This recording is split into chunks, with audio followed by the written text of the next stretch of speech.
Hey YouTube, this is SoCo Guy out here in Colorado.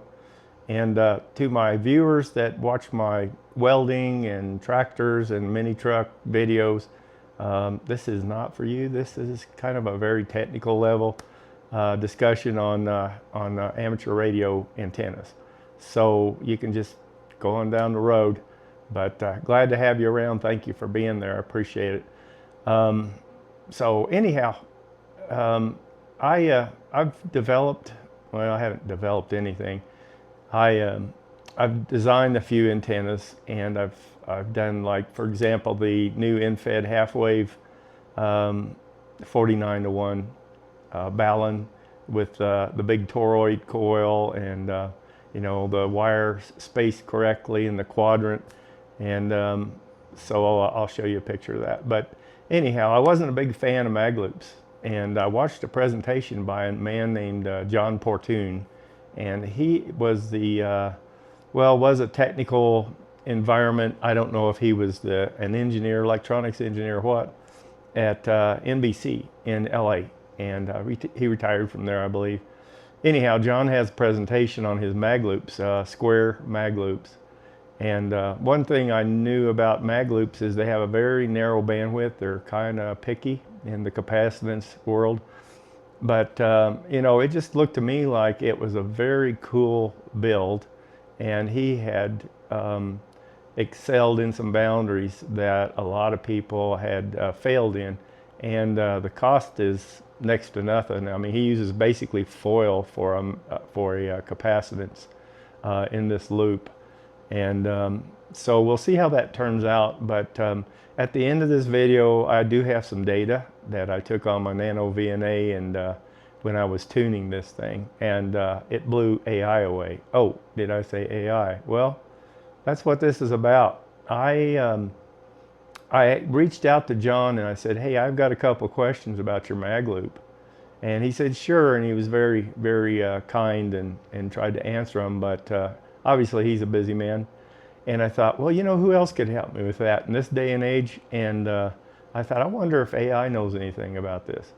So I get online, and sure enough, AI says, oh yeah, the Portune antenna, yeah, blah, blah, blah, I know it well. And it says, what's your goals and what do you need? And I said, I actually want to make what he calls optimized antenna better. And I said, it just kind of seemed like a fun challenge. And AI said, sure, what do you have in mind right now? So I gave a couple of examples of things I thought would help the antenna. For example, John, his feeling was, well, it doesn't really matter if it's a square four-corner antenna or round. Well, AI thought it did matter, and what I did to rectify that, AI said, hey, I like your idea, let's do that and do it this way, and so on. So we made a few changes to John's antenna. Hopefully we have the best Portune version of a square mag loop that falls between 10 megahertz and 40 megahertz. And I did say 40 because I think, if I remember John right, he said, yeah, the 40, you're kind of in iffy territory there, and here's why. And because the antenna's natural frequency or resonance will not exceed the build of the antenna. So we did some cool things, and I don't have the 40 mark worked out yet, but we're gonna get back online later afterwards and test this thing and show you what its capabilities are. So in the meantime, I've got a bunch of slides that we're going to run through, and this is predominantly about the build. Like I said, at the end we'll put out some data and show you when I went through the tuning phase, just what this thing looks like and how we tuned it. So stay tuned. Okay, first off, we're looking at basically the blueprint for John's design. And if you notice, you look in the corners, it says stainless sheet metal screws, typical. There's the rest of the loop, shows a foil gap. Not really clear in his presentation exactly how you attach the loop and the SO232 connector. what to use. He does say in another presentation that those bars you see in the feed loop, what he calls it, are 17 inches, I believe, each of them. So that's almost what we did. And here's a picture of the interior of his typical elbows. What John did was he basically sawed them in half, and he lined the inside of them with foil to make contact with the foil on the tubes themselves that he'd already put on the tubes. And so then he uses sheet metal screws to attach each side. And that just seemed a little awkward to me in the first place. I didn't know if you could get around it until I talked to AI about it. And sure enough, they liked the idea I had. So here's a picture of my corners before putting the foil on them. And if you notice the edges, I've put them on the grinder and ground them all smooth to where those edges aren't really a 90-degree angle on the outside. And the reason we did that is because we're going on the outside with our foil here. And there you can see a finished product of the foil applied. And there is between 3 and 5 layers of foil on those corners to make sure that I got good continuity and I got them sucked down good. If you notice, with all that foil on there, there's not really a lot of ripple, wrinkle stuff going on. It's pretty clean. And here's my T on the end. Of course, on the left side of that T, that's where the pipe's gonna slide in for your capacitance to adjust it, to dial it in. So it turned out really well. And here's the tools I use. Just basically a scrap of wood. It's angled, beveled, if you will, at the top, so I could kind of make a point out of one side. And then I just used an old hammer with a rounded handle, and I used that to get into those corners up inside the inside of the corners when I was trying to press down the aluminum foil. And there's an example right there. So anyhow, yeah, the foil you see up there on the right side, it's not really smushed in yet, if you will, if smushed in is a term. And here's how we start the corners. And another thing, I used 3-inch wide, the heavy sticky backed aluminum tape. There are different thicknesses, and I went with the I don't know how many, but I have 2 different thicknesses, and I went with the heavier of the 2. So when you first put it on there, it just looks pretty sad. But one of the things that AI suggested, because I asked it about overlap, I said, well, I've got a glue bond there, and obviously it's not aluminum on aluminum, so how long does it have to be before it just accepts the capacitance and says, yeah, that's full continuity? And it said, well, 3 inches is a sweet spot. You could go further, you could go shorter, but as long as the aluminum is overlapping 3 inches, then it has a good capacitance bond there. So that's what I did. And then here we've put the first top on and the 2 bottoms, and obviously a big strip that's missing here in the middle. So that's how I chose to apply it. I just put a blob on each side when I got done with that. And as sad as that looks, when you try to fold that on the inside of the corner, it's obviously not going to go. It's going to tear. So you might as well just make your tear ahead of time. I just made a little small U shape. I want to avoid 90-degree angles and triangles, and just melted it down in there. So this is kind of the next step, if you will. I applied a little strip of foil all the way around those larger areas on the 90-degree bend, and that's kind of before final smoothing down. On the center of the top pipe where the capacitance tube resides on the inside, obviously you have to have a gap. Well, you can't really see it in this picture, but AI suggested that the foil was not cut exactly 90 degrees perpendicular to the pipe, in other words. And you can't really determine it or discern it here, but there's about a good eighth of an inch from top to bottom. So if you're looking straight at that pipe, the top of the pipe, the foil on the right side, is about an eighth of an inch to the right of what it is on the bottom. So it kind of makes it slanted at an angle, if you can understand that. I just took a T and cut it in half, for right now. And the inside of the T, I kind of sanded down to where it would seat really well against the 1.5 inch pipe. And so for reference, if you don't kind of know where I'm at in this, then the wisest thing to do would go to one of John's videos that's out there and see how he talks about the construction. I think you'll find that if you understand that, then this will all make perfect sense.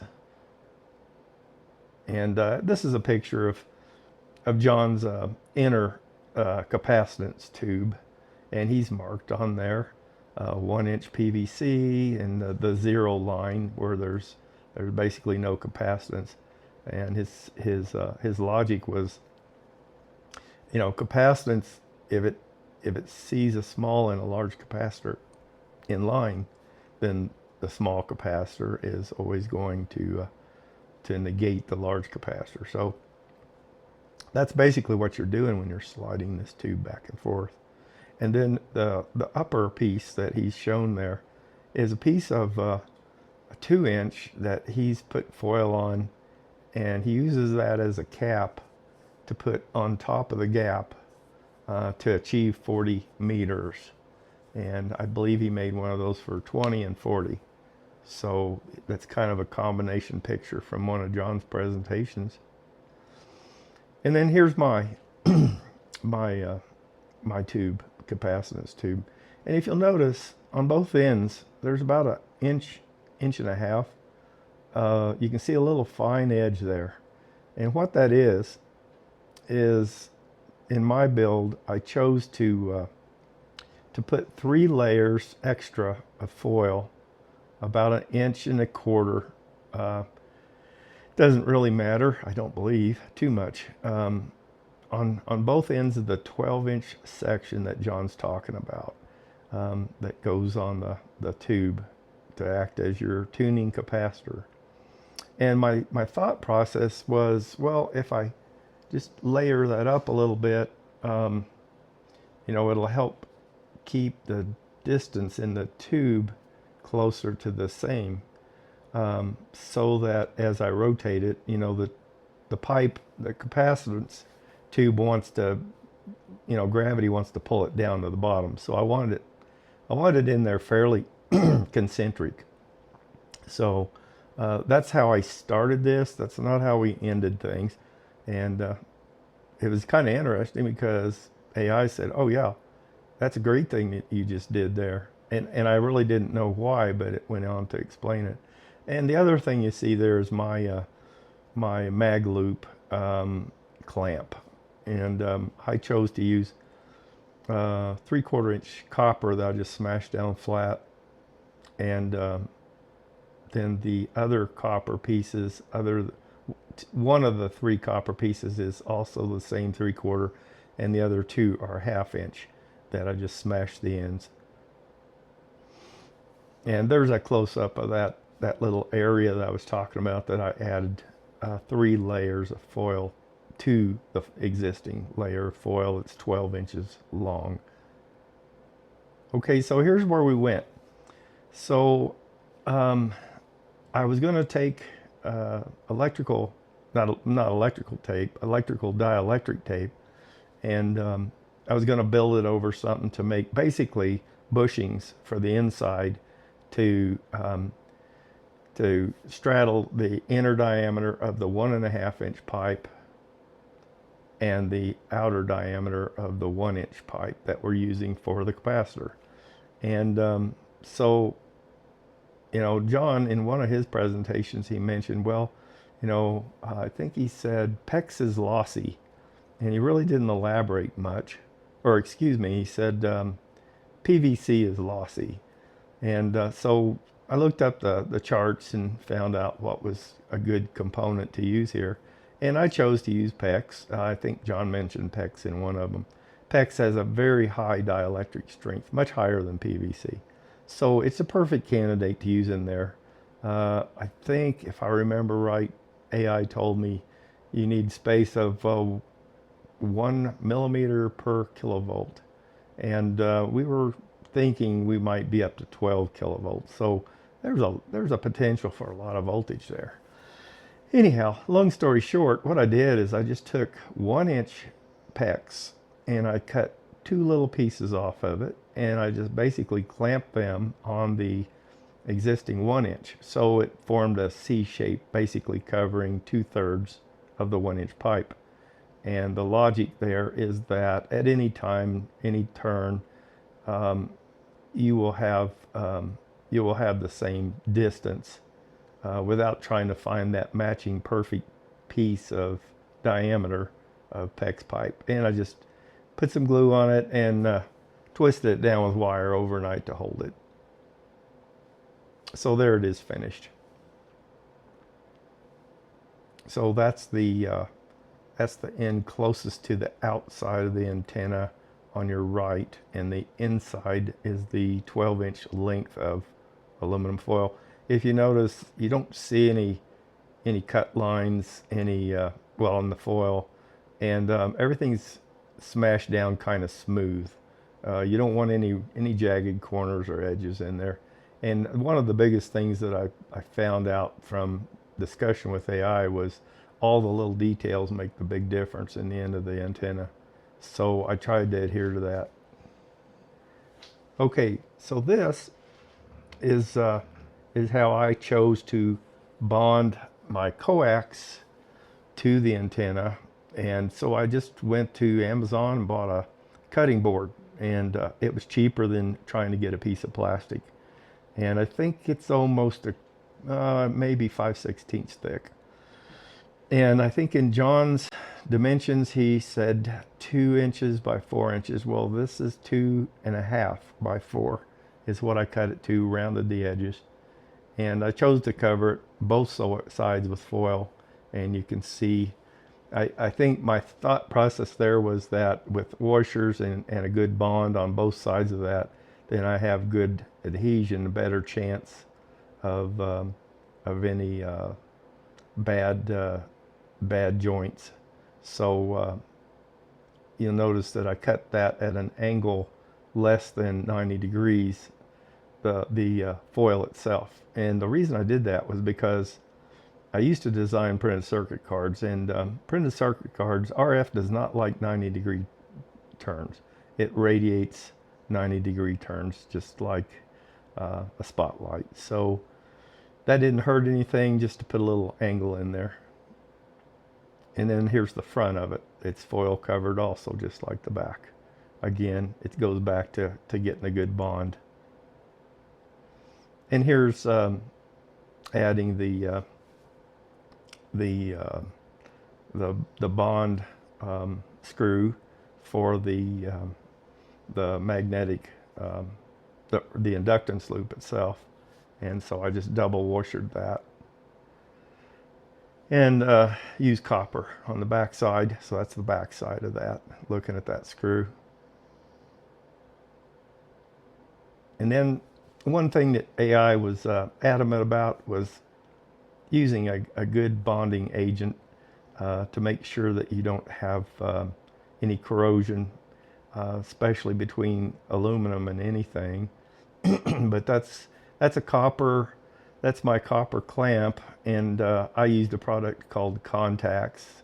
And what it does is it just it's a corrosion inhibitor, and make sure that there's a good bond between dissimilar metals. So I did just as I was instructed when I finally put everything together. And here's another brand. This is called Noalox.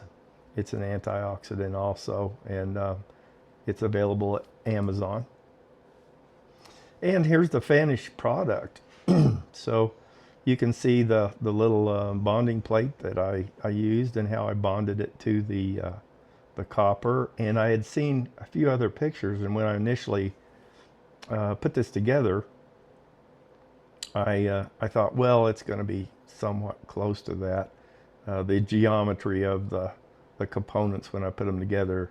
And I found out, no, that was not at all the best resonance option. So after a lot of testing, sliding that loop up and down before I put the bond on for final, I at least started that way. So there's a pretty picture. Okay, so here is the first trace that I got off of this. And if you look at it, I've got the Smith chart up too, and I didn't put my menu away. So let's see here. I'm at start as 17 megahertz and the end was 18. So I'm somewhere in there. And you'll notice what my dip is. We start above that yellow tab on the left is where we started at. And we're sweeping down about 30.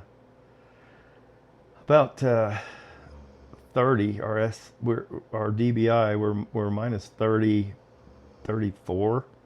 So that was kind of unheard of. AI really liked that when he heard that. It's like you know, you're in way over expert build territory here. So here's another trace. And this gives you an idea how touchy and moody these antennas can be. So I was shooting for 18.4 megahertz there. That's the middle of the 17 meter band. And so I just took a little small wrench and tapped the end of the pipe to slightly move the needle a little bit, and you can see it really swung way over there. But on the other hand, look at the SWR. I mean, it's down to 0 basically. If you do the math, that's amazing SWR. Much better than most mag loops are known for.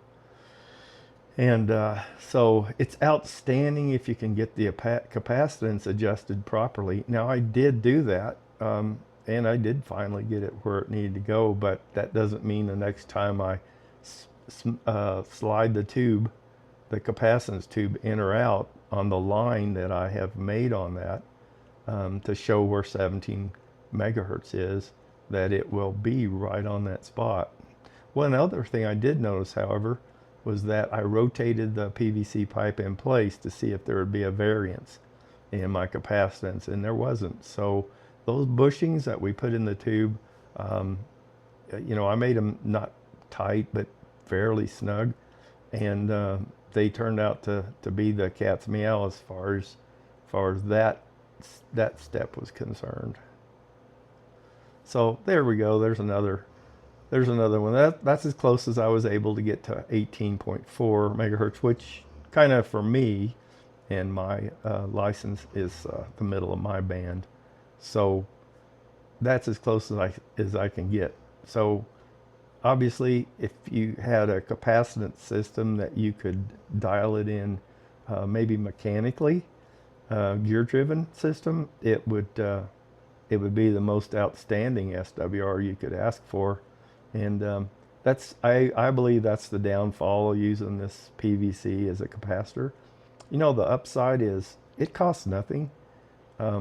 It's hard to find a good used butterfly capacitor or a vacuum capacitor or you know, a gear-driven capacitor. It's just it's expensive. It's hard to find, and then you have the mounting issue. And so, I mean, if you want to go that path, you want the ultimate mag loop, that's what I'd vote for. But I'm going to experiment and do some other things with this mag loop to soften the adjustability, and I've got some ideas. We'll see where it goes.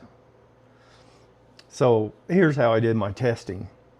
And if you notice, I'm in a pole barn, and of course there's metal all around me, and So I tried to make sure I wasn't parallel to any steel in there, and I suspended it on a nylon strap at an angle. And so I think when I get outside and finally use it, I won't notice a whole lot of difference, but I realize there will be a little bit of difference because it's basically surrounded by steel, but you know, 4 feet's the closest place that, you know, and it's at another angle. That's the rebar and the concrete.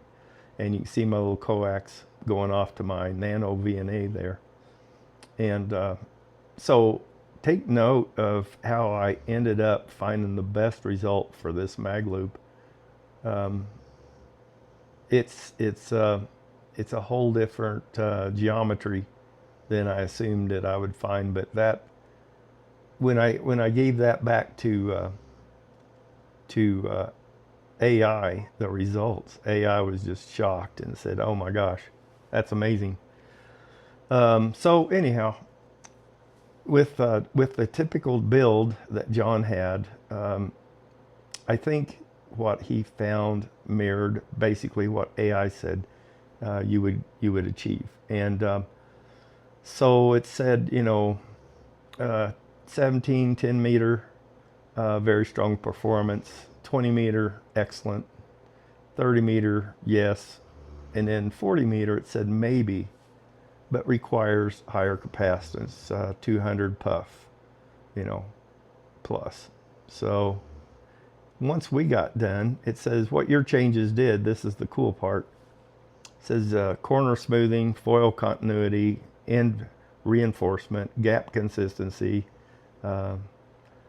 It says you increase the Q, increase the circulating current, and increase the efficiency. So your prediction was good, but your performance will exceed a typical loop of the same size. And then it sent me a far field pattern based on what we had done, and the data. I sent it back. And it says the final verdict on your design: a high Q loss, mechanically stable loop that will outperform most builds. And importantly, you avoided the most common failure points, which was bad joints, uneven capacitor gap, and edge arcing.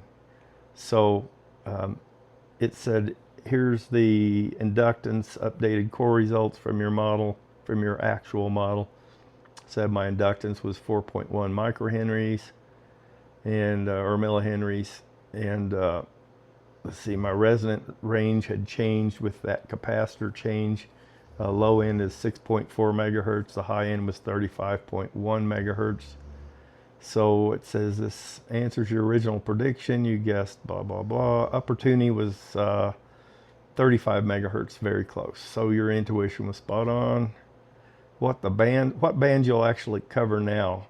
And it says this is where it gets exciting. So if you remember, I just referenced what bands would be taken care of, or you would have the ability to get on with the previous design.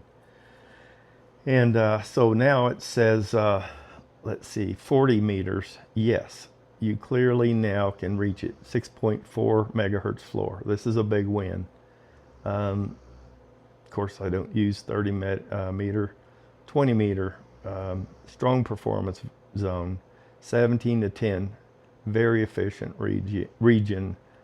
12 megahertz upper HF, still reachable. So yeah, I easily reached 12 in my testing. And when I was done, I just found every point, every band by sliding my tube in and out until I got it just right. And I took a magic marker and made a line around it and indicated what band that was.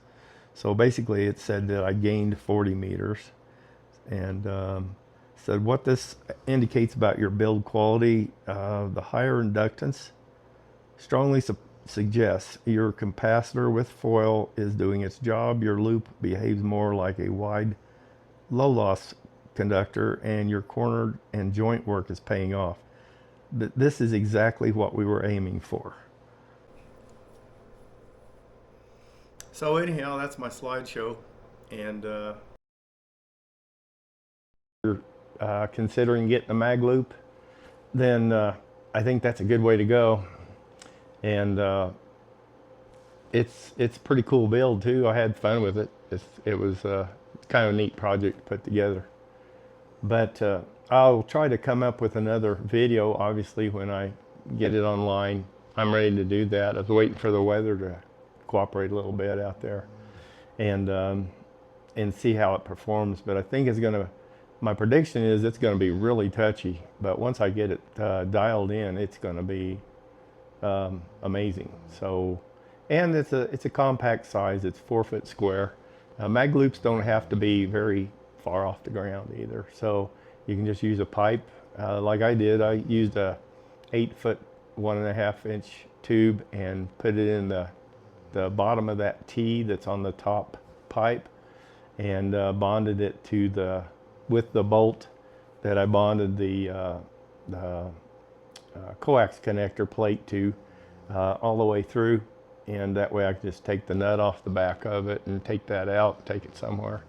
So it's a fairly small and should be a very efficient antenna once it gets where it's supposed to be. One thing to know about mag loops, if you don't, is they have kind of a figure-8 pattern, and what that means is basically they work real well perpendicular to the square, if you will. So either side of that square is going to be a figure-8 that's running through the center of it, i.e. that means if you're looking through the center of the whole antenna at one time, that's where the nulls are. And I learned a lot about antennas. I learned a lot about mag loops. I'm looking forward to the next adventure after I get this one completed. But anyhow, appreciate you watching. And if you have any questions that I can help you with on your build, please ask me, because, or better yet, ask AI. But I think that was part of what this process of this video was about, was that we're showing just how powerful AI is, and that it was familiar with that mag loop to start with, and it had all kinds of ideas to tell me, and I had a few ideas myself, and between the two of us, I think we came up with something really cool. So stay tuned.